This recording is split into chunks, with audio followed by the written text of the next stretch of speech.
Wassily Kandinsky expanded the frontier of modern art. His goal as an artist was to make something that cannot be seen in the natural world. His later works consist of free shapes and flowing colors with underlying stories that can be interpreted for decades to come. These pieces were the first of its kind and caused shock in the media. The attention from the news he received caused his work to spread further west, bringing about the westernization of abstract art. Kandinsky's most prestigious painting is named Painting with White Lines. This painting in particular was based off his ex-wife Gabriele Munter's music when they were married.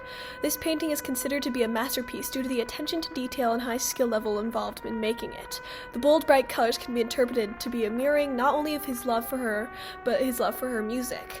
This can also show us how close he held his art and how important it was to his identity.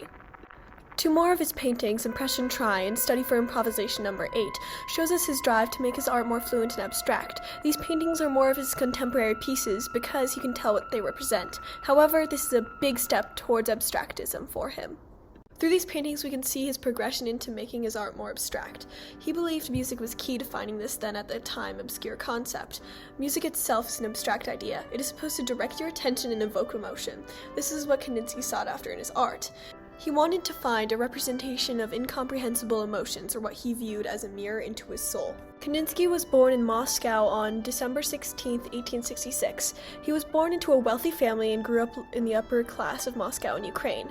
His parents gave him his love for music as a young child, which would later direct his career. He went to university and studied law and economics.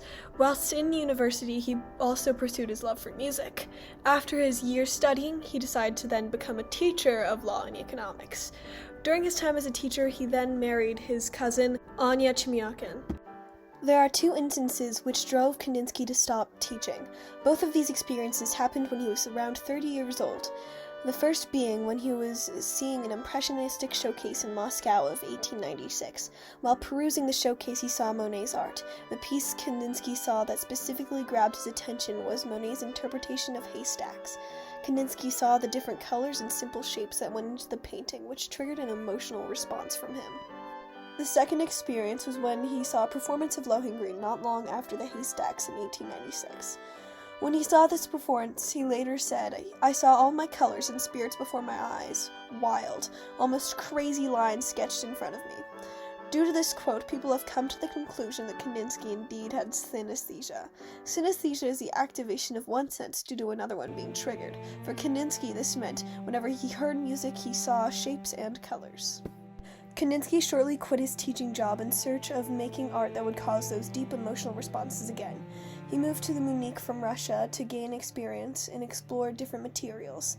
Kandinsky explored the power of simple strokes and woodblock prints. Using these techniques in 1909, he explored more with shapes, colors, and form.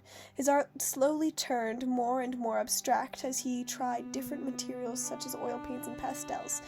Even more color was implemented into his work to try and capture his vivid thoughts. Kandinsky was obsessed with experimentation, and this would not change throughout his entire career.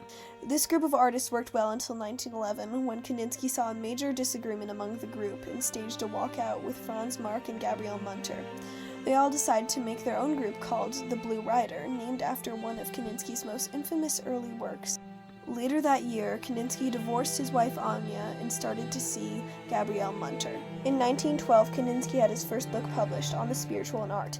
This piece is thought to be one of the most ever influential art books of all time. The novel shocked the public eye, as these views were unknown and outlandish. It told of how colors and shapes could tie to the viewer's innermost thoughts and feelings. He gave insight on his views of how all colors and sounds had designated emotions. Kandinsky said in the book, "Color is the keyboard, the eyes are hammers, the soul is a piano with many strings, the artist is the hand which plays, touching one key or another to cause vibrations in the soul." In the turn of the 20th century, war broke out. Kandinsky was severely affected by World War I in 1914. His mental state declined, so he felt that it would be best if he left Germany to go back home to Russia.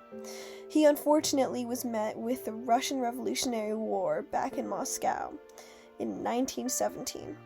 He tried to escape war one more time by going to Germany in 1921. During this time period, Kandinsky joined the Bauhaus School of Art as a teacher. He once again was back in the classroom, but this time he wasn't teaching law. Kandinsky first taught how to paint murals. Then in 1927, he had a very popular free painting class. He later was granted citizenship in 1929. This was his second citizenship he attained throughout his life, the first being Russian. Unfortunately for him, teaching would not lead him to the end of his career. During the Nazi Germany's rise to power in 1933, the closure of the degenerate Bauhaus left Kandinsky without a job. He was forced out of Germany and swiftly moved to France. Despite the ongoing rage of World War II, Kandinsky's work still showed in tiny exhibits throughout France.